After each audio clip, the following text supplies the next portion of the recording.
결사대원이 제정 러시아의 대도시 페테르부르크에 잠입했습니다. 그는 러시아를 정복하기 위하여서 혁명을 꿈꾸는 젊은 청년이었습니다. 그런데 체르논코는 페테르부르크 성에 잠입을 했지만은 얼마 지나지 않아서 자신의 정태가 탄로가 나고 말았습니다. 이때 자신이 머문 집의 하녀 쇼나의 도움으로 목숨을 구하게 됩니다. 체르논코는 성을 빠져나오면서 하녀 쇼나에게 결사대의 휘장이 새겨져 있는 자기의 목도리를 건네주면서 혁명군이 페테르부르크를 정복을 할 때 이 목도리를 메고 혁명군 앞으로 나오라. 그러면 너의 생명이 보존이 될 것이고 너는 크게 상을 받을 것이다. 약속을 해 주었습니다. 그로부터 5년의 세월이 시간이 지나고 난 다음에 1917년 러시아는 혁명이 일어나게 되고 수많은 귀족들과 그 집의 사람들까지 모두 혁명군에 의해서 비참하게 참살 당하게 됩니다. 그런데 하녀 쇼나는 체르넨코가 주었던 목도리로 말미암아 목숨을 구하고 상을 받게 됩니다. 혁명군이 성을 점령을 했을 때 체르넨코는 혁명군 사령관의 부관이 되어 있었던 것입니다. 오늘 성경은 여리고성에 잠입해 들어왔던 정탐꾼을 숨겨주었던 기생 라합의 이야기가 계속됩니다. 라합은 두 정탐꾼을 숨겨주면서 아주 중요한 이야기를 합니다.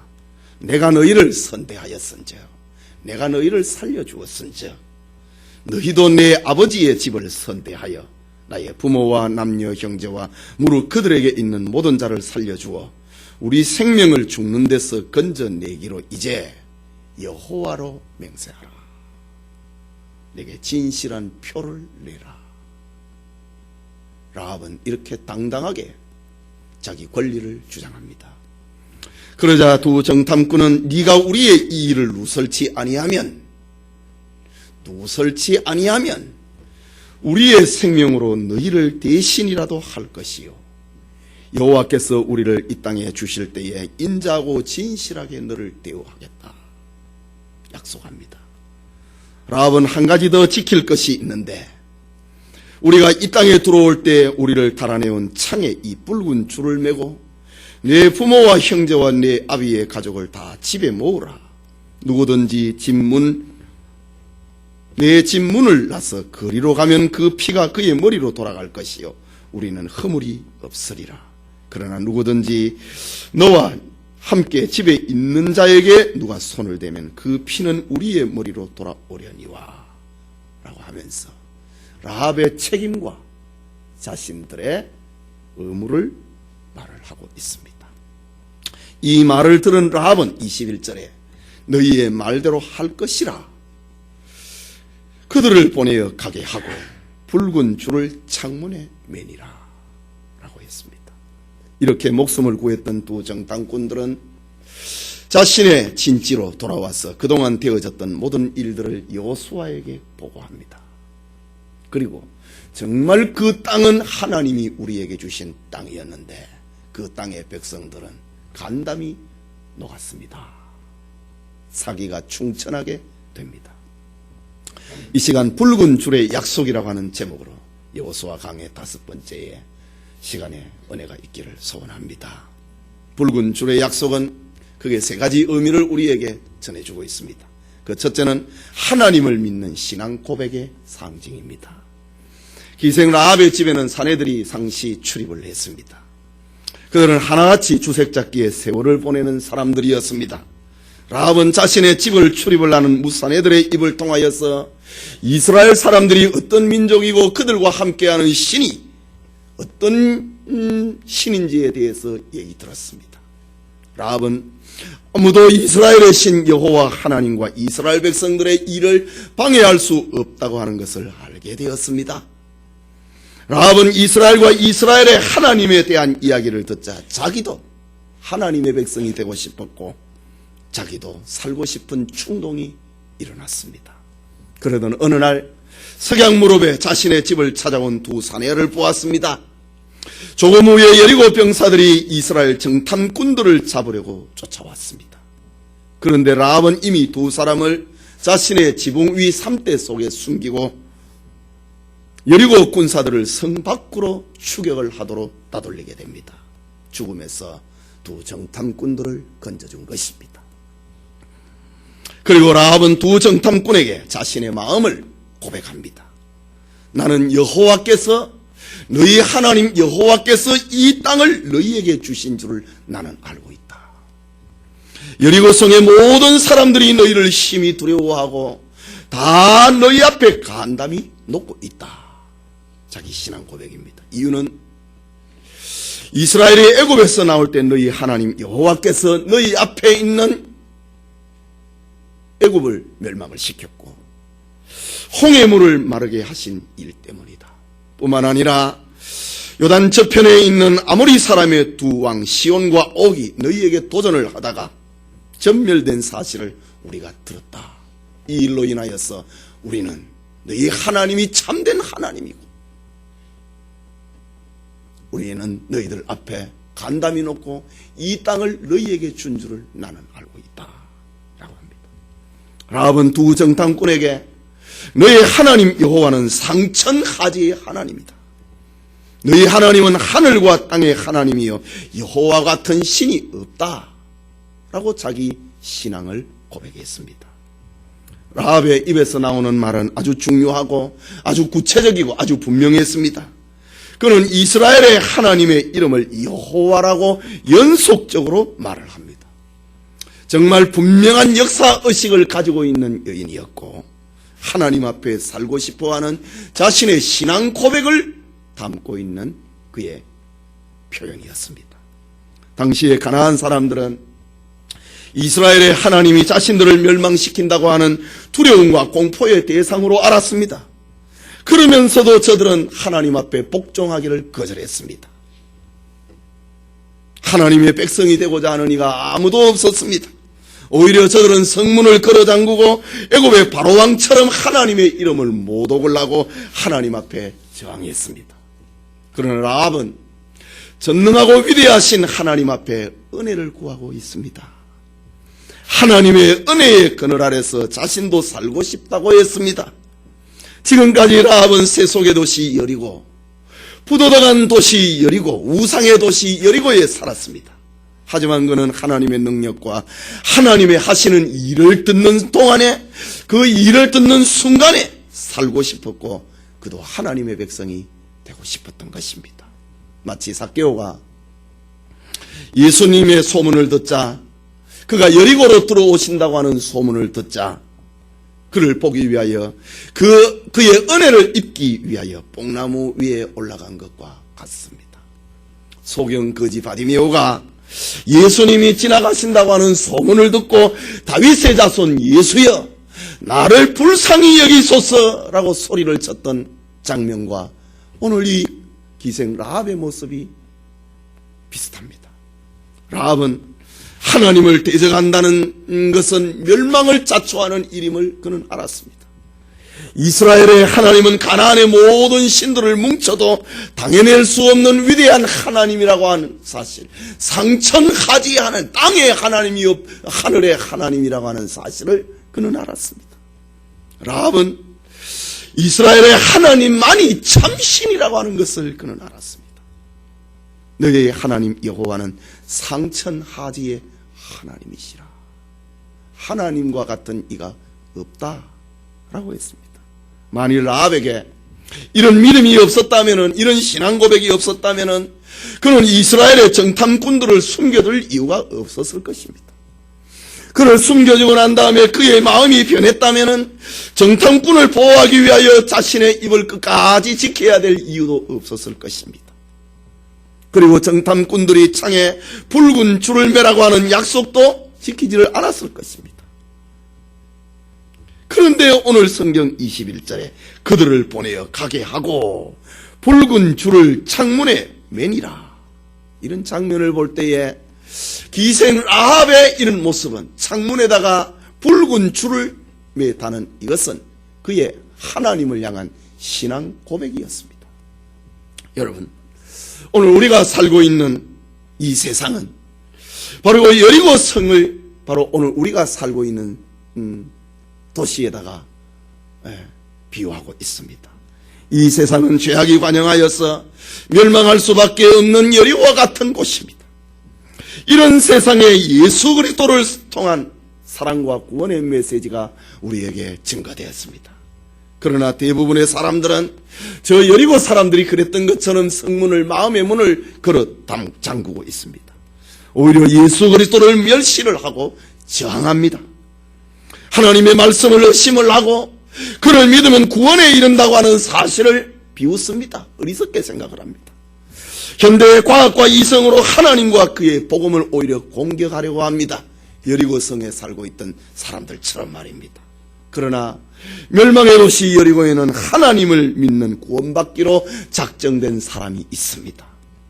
사도 바울이 2차 전도 여행을 다니는 중에 고린도에 도착을 했습니다. 그런데 고린도 사람들이 어찌나 하나님과 복음을 반대하고 복음을 전하는 바울을 핍박을 하고 죽이려고 했던지 바울은 두려움 속에서 고린도 전도를 포기를 하고 다른 곳으로 떠나려고 했습니다. 그런데 그날 밤에 주께서 환상 가운데 바울을 찾아왔습니다. 그리고 하시는 말씀, 두려워하지 말며 잠잠하지 말고 말하라. 내가 너와 함께 있음에 아무 사람도 너를 대적하여 해롭게 할 자가 없을 것이니 이는 이 성중에 내 백성이 많음이라 하시더라. 너 떠나서는 안 된다. 너 입을 닫아서는 안 된다. 이 성중에 내 백성이 아직도 많이 있다 라고 했습니다. 오늘 성경 말씀처럼 멸망받기로 작정된 여리고와 같은 이 땅에, 여리고와 같은 서울에, 여리고와 같은 신도림에 구원받기로 작정되어 있는 하나님의 사람이 있다는 것입니다. 전도라고 하는 것은 내가 억지로 하는 것이 아닙니다. 전도라고 하는 것은 구원받을 하나님의 사람을 찾아내는 것입니다. 내가 하려고 하니 힘들고 전도는 피곤한 것입니다. 그러나 하나님의 백성을 찾아내는 것이다. 어릴 때, 초등학교 다닐 때, 이 과학 시간에 이 U자형으로 생겨있는 말굽 자석을 이렇게 줄로 묶어갖고 길거리를 이렇게 쭉 돌아다니게 만드는 그런 수업 시간이 있었습니다. 그때에 철 성분을 가지고 있는 재료는 그 자석에 둘러붙습니다. 말꾹 자석을 내가 걸어가는데, 걸고 가는 그게 뭐 어렵습니까? 전도는 바로 이와 같은 것입니다. 내가 하려고 하니까, 내가 찾으려고 하고, 내가 데려오려고 하고, 그리 지쳐버립니다. 그리고 잘 되면 내가 잘 된 줄 압니다. 내가 잘하는 줄 압니다. 내가 능력이 많은 줄 압니다. 전도는 절대로 사람의 기원을 두고 있지 않습니다. 하나님이 택하여 놓은 사람을 찾아내는 겁니다. 그것이 전도입니다. 하나님의 택한 백성을 찾아내는 것은 그렇게 우리를 힘들게 하지 않는 것입니다. 내가 한다고 할 때 내가 저 사람을 변화시켜야지, 내가 저 사람을 믿게 해야지, 그럴 때 힘이 드는 것입니다. 그러나 하나님 앞에 맡기고 내 할 도리를 할 때 전도는 즐거운 것입니다.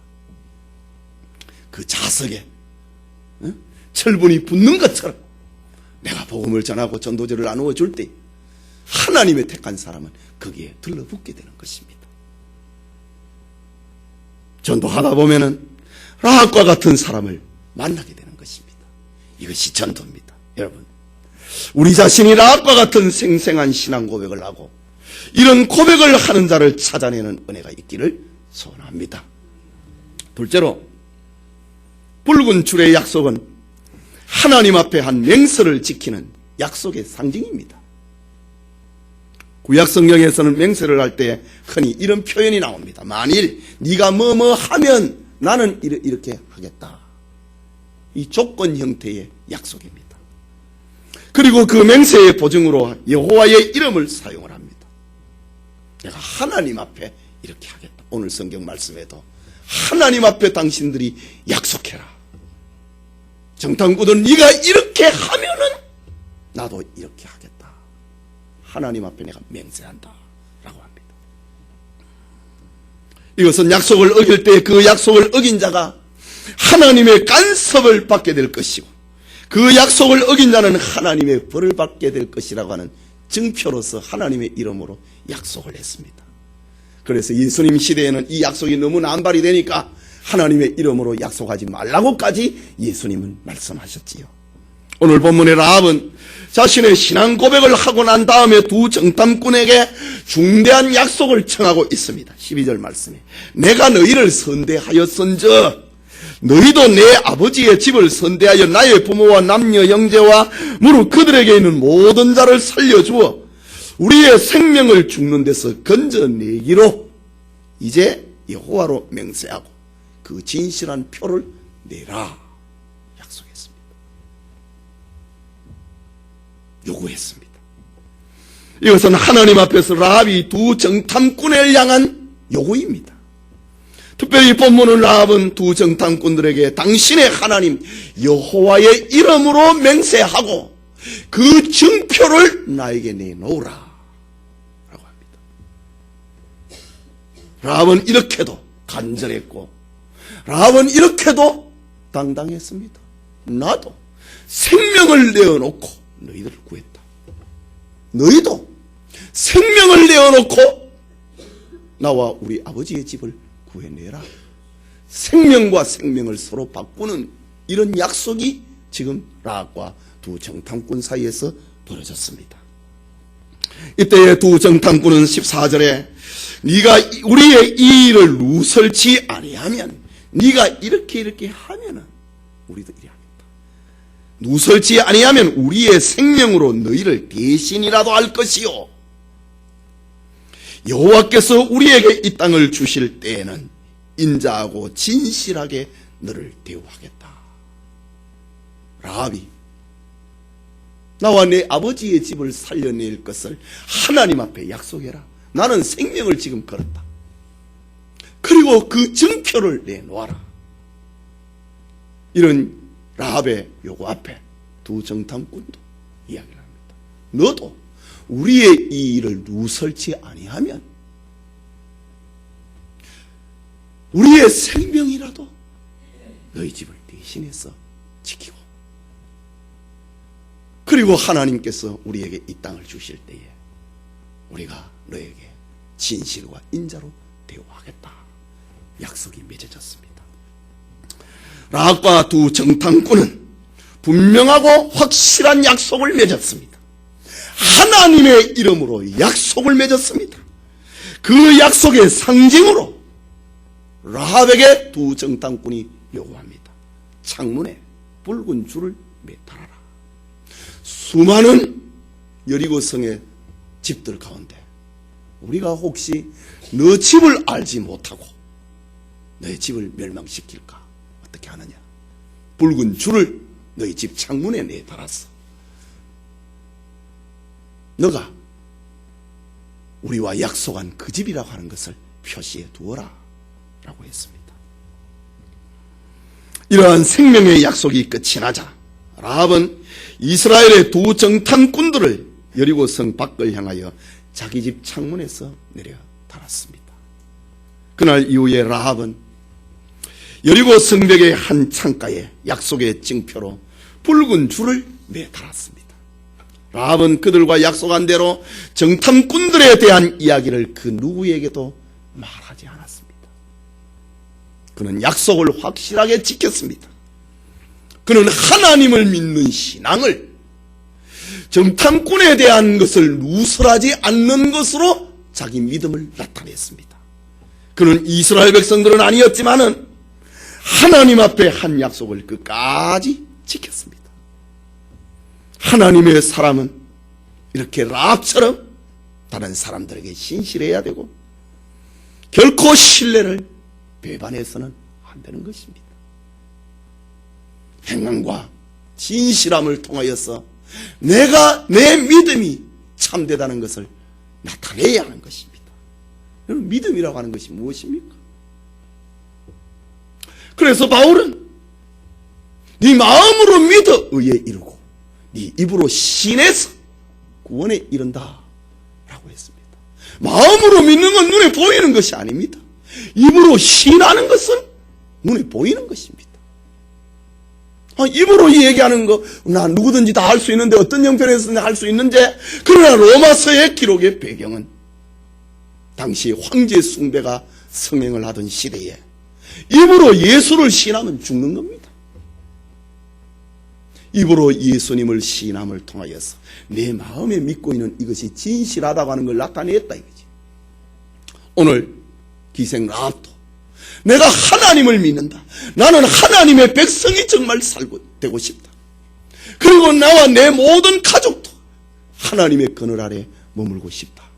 이런 믿음을 그 입을 지킴을 통하여서 이 사실을 등탐꾼들에 대한 이야기를 누설치 아니함을 통하여서 자기 믿음을 표현을 했고, 그리고 자기 집 창가에 붉은 줄을 달므로 자기 믿음을 표현을 했던 것입니다.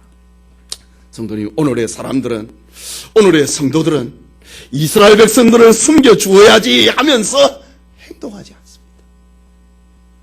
내 집의 창에 붉은 줄을 내달아야지 하면서 행동하지 않습니다. 여러분, 믿음이라고 하는 것은 행동으로 옮겨지는 것입니다. 지적인 동의는 구원에 이를 수 없습니다. 안다. 구원에 이를 수 없습니다. 행동이 따라와야 됩니다. 그것이 내 믿음이 진실하다고 하는 것을 나타내는 것입니다. 이 말이 무슨 말입니까? 여러분의 집의 현관에서부터 방구석까지 언약의 붉은 줄을 매는 은혜가 넘쳐나야 된다는 말입니다. 가정예배를 드리고 경건서적을 읽고 기도회를 통하여서 여러분의 집에 언약의 붉은 줄이 펄럭이게 만들어야 된다는 것입니다. 이게 내가 믿는다고 하는 것이 오늘의 표현되는 행동입니다. 혹시 여러분의 집에 구원의 상징인, 구원의 증표인 찬송과 기도와 하나님의 말씀은 없고 세속의 오락거리와 요즘 유행하는 컴퓨터나 스마트폰으로 사이버 세계로 온 집을 가득 채우고 있다면 그게 어떻게 언약의, 내가 구원받은 믿음의 증표라고 할 수 있겠습니까? 본질상 오락이나 인터넷이나 사이버 세계를 나쁘다고 말을 할 수는 없습니다. 그러나 그것은 그리스도인들을 세상 사람들과 너무 비슷하게 만들어버리고 맙니다. 누가 누구인지를 분간하지 못하게 만듭니다. 마치 기생 라합의 창문에 붉은 줄을 내달지 않음으로 인하여서 누가 구원받아야 될 집인지를 분간하지 못하게 하는 것처럼 오늘의 인터넷 세계는 신자들까지 분간하지 못하도록 만들고 있습니다. 뿐만 아니라 정말 악으로 인도하는 오락거리와 사이버 세계도 있습니다. 그럼에도 그것이 계속된다면 언젠가는 여리고성이 무너지는 것처럼 여러분의 가족 중에 그 누구도, 그 누군가도 멸망을 하고 말 것입니다. 그러므로 여러분의 집에 하나님 안에서 맺은 언약의 붉은 줄이 펄럭이게 만들어야 됩니다. 너가 구원받아야 될 집인 것을, 너의 집이 우리와 약속한 그 집인 것인가를 알게 해라. 붉은 줄을 매 달았어. 너의 집은 망하지 않아야 될 집이라고 하는 것을 우리에게 나타내라. 오늘의 이 세계 속에서, 수많은 사람들 속에서 너의 집이 구원받았다고 하는 표를 내놓아라. 무엇입니까? 빨간 수건을 여러분 창문에다 오늘 달아놓을 겁니까? 우리 교회의 교패, 구원이 이른 집, 그걸 붙여놓으면 되는 겁니까? 아닙니다. 여러분의 가정에 찬송 소리가 나고 기도 소리가 나고 하나님의 말씀을 읽는 이것이 멸망받을 다른 가정과 구별하는 오늘의 붉은 줄입니다. 구원의 주님이 오실 때에 여러분의 집에서 감추고 싶은 것, 부끄러워할 것이 없어야 됩니다. 그러면 주님은 우리를 크게 축복하실 것입니다. 여러분의 가정에 하나님을 믿는 신앙을 나타내는 붉은 줄, 찬송과 기도와 성경을 읽는 이것이 여러분의 신앙이 진실하고 참되다고 하는 것을 나타내는 펄럭이는 붉은 줄이 되기를 소원합니다. 마지막으로 붉은 줄의 약속은 멸망에서 구원을 보증하는 생명의 상징입니다. 실제로 창에 맨 붉은 줄은 이스라엘 백성들이 여리고를 점령을 할 때에 라합의 가족들, 라합이 살고 있는 그 집을 구분하기 위해서 붉은 줄을 매라고 했습니다.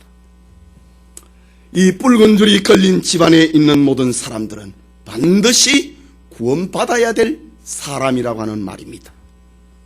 정탐꾼들은 라합에게 말을 하기를 자신들을 달아내오는 이 붉은 줄을 창에 매달라 라고 했습니다. 그리고 구원받은 라합과 그의 가족은 반드시 그 집안에 머물러 있으라고 했습니다. 누구든지 붉은 줄을 맨 집을 나가는 자는 멸망할 것이라고 했습니다. 집 밖에 나가다가 칼에 맞아 죽은 것은 우리의 책임이 아니라고 했습니다. 그러자 라합은 가로되 너희의 말대로 할 것이라 그들을 보내어 가게 하고 붉은 줄을 창문에 매다니라. 네 말대로 하겠다. 너희 말대로 하겠다. 구원받아야 될 사람을 내 집에 다 모아놓겠다. 그리고 내 집에 붉은 줄을 달아놓을 것이다. 너희들도 약속 지켜라 라고 했습니다. 정탐꾼들이 제시한 구원을 표정하는 표는 바로 생명의 표는 붉은 줄이었습니다. 이것은 40년 전에 이스라엘 백성들이 저 애굽에서 경험을 했던 장면과 흡사합니다. 하나님을 대적한 애굽에 하나님의 심판으로 장자와 초태성의 짐승들이 다 죽는 심판이 일어났습니다. 그때 이스라엘 백성들은 모세의 가르침에 따라서 어린 양을 잡아서 그 피를 자신의 집 문설주와 임방에 발랐습니다. 그리고 자신들의 가족 중 단 한 사람도 붉은 피를 바른 자신들의 집 밖을 나가지 않았습니다. 그 집안에 있었던 사람들의 가족은 다 구원받았습니다. 두 정탐꾼은 여리고 심판의 날에 라합의 집이 여리고 사람들과 다르다고 하는 것을 구별하라고 했습니다. 그날 이후로 라합의 집은 변했습니다. 예전처럼 사람들과 어울려 놀러 다니지를 못했고, 라합은 더 이상 술장사를 하지 못했고 여관업을 하지 못했고, 라합은 더 이상 매춘업도 하지를 못하게 되었습니다.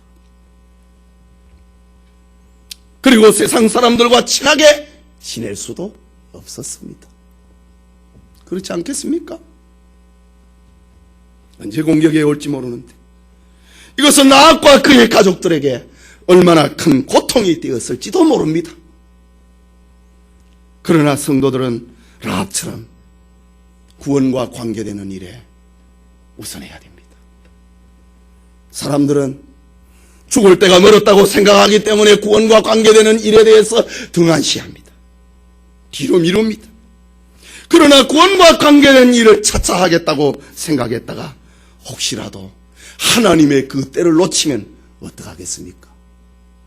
그래서 라합은 모든 일보다 여관업을 하는 것이나 술장사하는 것이나 매춘업을 하는 것이나 모든 세상적인 일보다도 그걸 다 끊었다. 그리고 구원에 관계되는 일을 하기 시작했습니다. 오늘의 성도들 중에는 창에 붉은 줄을 매는 일, 예수님의 피의 중요성을 알지 못하는 이들이 많습니다. 그러나 하나님의 심판대 앞에서 우리를 살리는 것은 결국 예수 그리스도의 피밖에 없습니다. 심령에 예수 그리스도의 피가 묻은 사람은 구원에 이르게 됩니다. 저 라합의 집이 붉은 줄을 매달았을 때에, 그것을 우선을 하였을 때에 다 구원을 받았던 것처럼 입으로 예수 그리스도를 구주로 고백을 하는 사람은 구원을 받게 될 것입니다. 오늘 본문의 라합은 자신의 아버지와 엄마를 잃어버리지 않기 위하여서 자기 집으로 모셨습니다. 지금 전까지는 못했지요. 술장사하는데, 여관업을 하는데, 매춘장사하는데 엄마 아버지를, 형제들을, 조카들을 어떻게 그 집에 모셨겠습니까? 그날 이후로 바뀌었다는 말입니다. 술장사와 여간업과 기생의 직업도 버렸습니다. 그는 형제 자매를 잃어버리지 않기 위하여서 강권적으로 자기 집에 모시고 머물라고 했습니다. 이 일을 위하여서 라합은 눈물로서 호소했음에 틀림없습니다.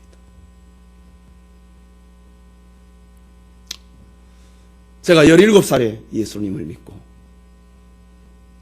안 믿는 집에서 예수를 믿었습니다. 제일 먼저 걸리는 것이 연로하신 내 어머니였습니다. 그리고 결혼을 했습니다. 다 안 믿는 집이고 또 형님이 맨 마지막에 예수님을 믿게 됩니다. 그러니 형님 집에 살고 계시는 제 어머니가 제가 얼마나 부담이 되겠습니까? 그래서 내가 하나님 앞에 기도했습니다. 하나님, 제가 결혼을 하면 형님 집에 계시는 내 어머니를 우리 집에 모시더라도 엄마 예수님을 믿게 하고 싶습니다.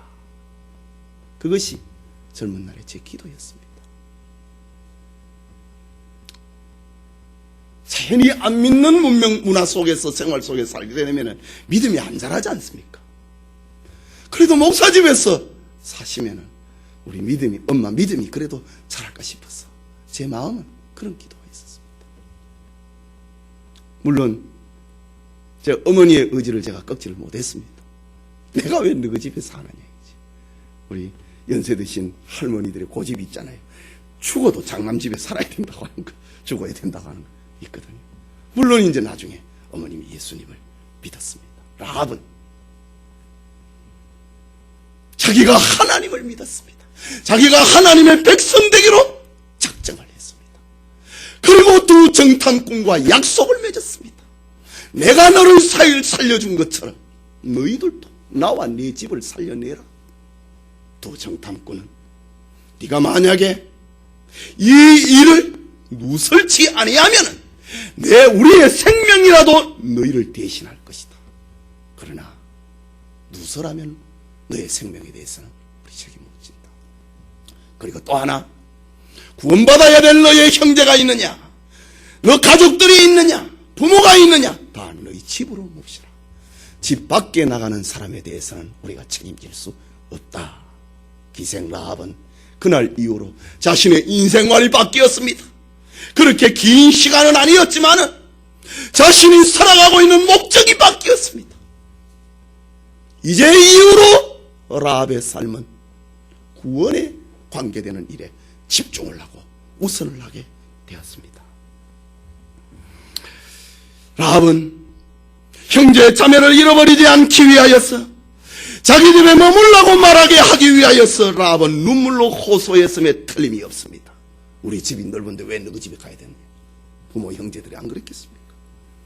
이스라엘 백성들이 여리고에 들어와서 그 성이 무너지고 그들이 구원받기까지 일주일이 걸립니다. 그러나 라합은 이 구원의 날이 언제인지를 정확히 몰랐습니다. 그래서 먹을 양식도 미리 준비해 두어야만 했습니다. 매일같이 이스라엘 백성들은 여리고성을 이른 아침에 한 바퀴씩 돕니다. 제사장들은 양각 나팔을 불면서 행진합니다.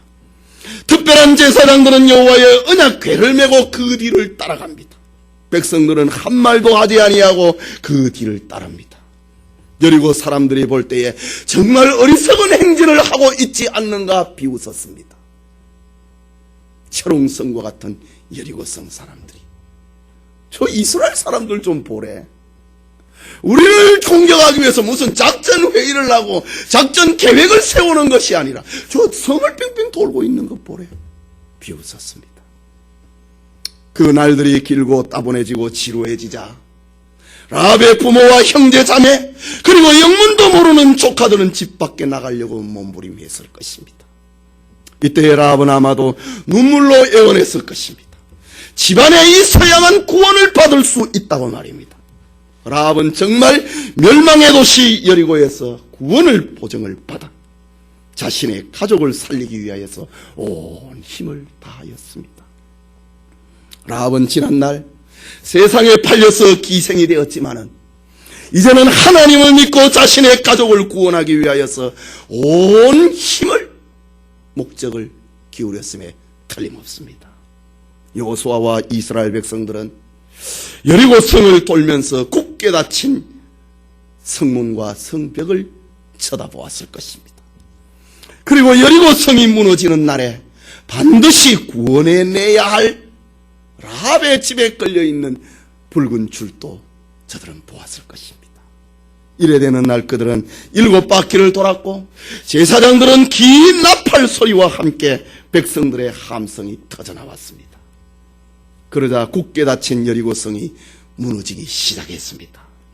이때에 붉은 줄이 달린 라합의 집안에 있는 사람들은 여호수아의 명령에 의해서 모두 구원받았습니다. 여러분, 창문에 드리워진 붉은 줄은 예수 그리스도의 십자가 보혈을 상징합니다.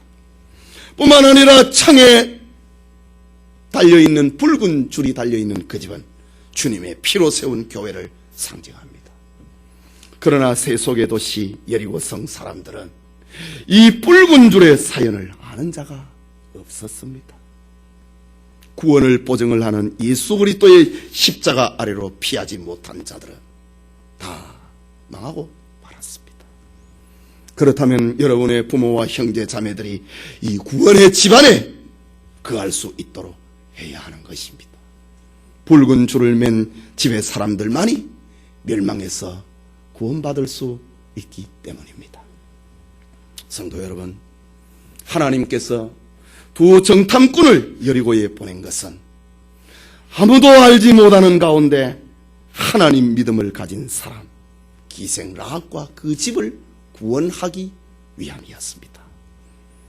하나님께서는 기생 라합을 멸망의 도시에서 구원해내신 것은 그의 도덕성이 뛰어나서가 아닙니다. 그의 지식 정도가 높아서도 아닙니다. 훌륭한 인격을 갖추고 있었기 때문도 아니었습니다. 하나님께서 라합을, 그의 가족을 구원해내신 것은 그에게 믿음이 있었기 때문입니다.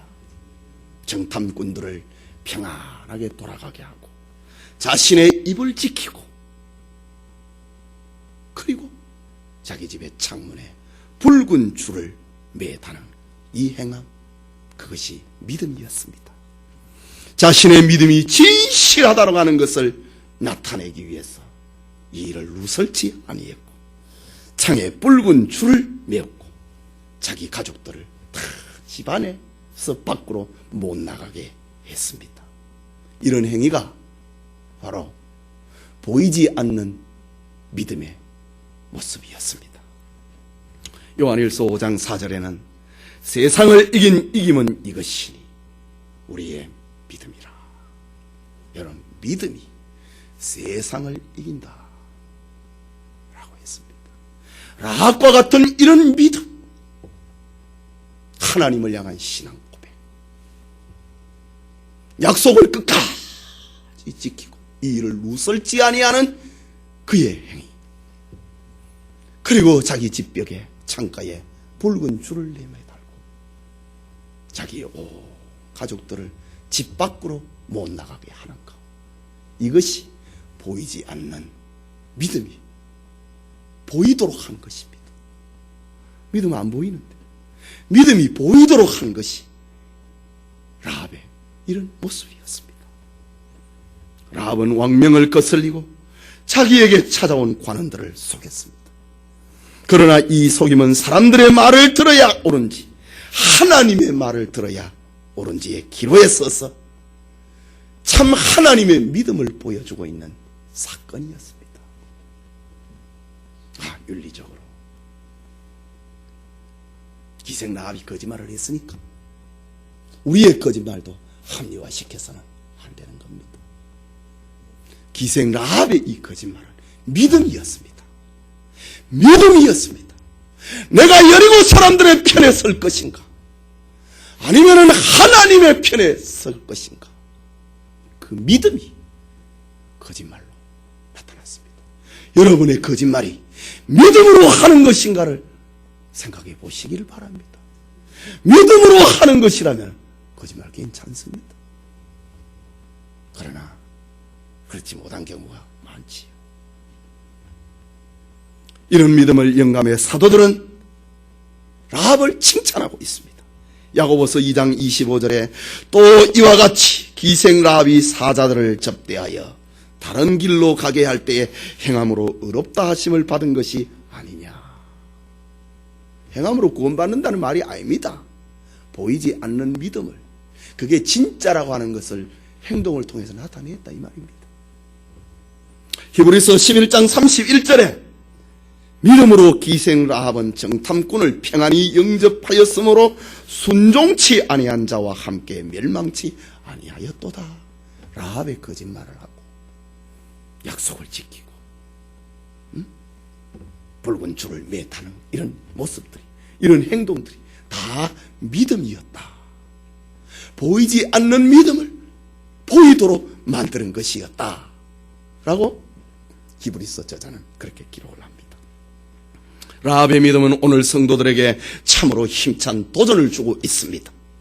오늘의 성도들은 현대 문명의 도시 여리고에 찾아온 하나님의 복음을 우리 마음에 받아들여야 합니다. 죽어가는 도시에 신앙의 향기를 내뿜는 믿음의 꽃을, 믿음의 신앙 고백을 라합과 같이 당신들의 하나님은 상천하지의 하나님이시다, 이런 고백이 우리에게 입에서 나와야 됩니다. 특별히 오늘날 세계 정치와 이데올로기와 경제의 저울은 기울어져 가고 있는 종말의 징조들 앞에 있습니다.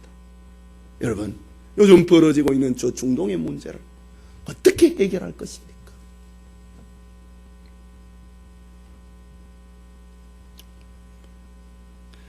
오늘의 사람들은 여리고 사람들처럼 두려움과 공포로 충격에 빠져 있습니다.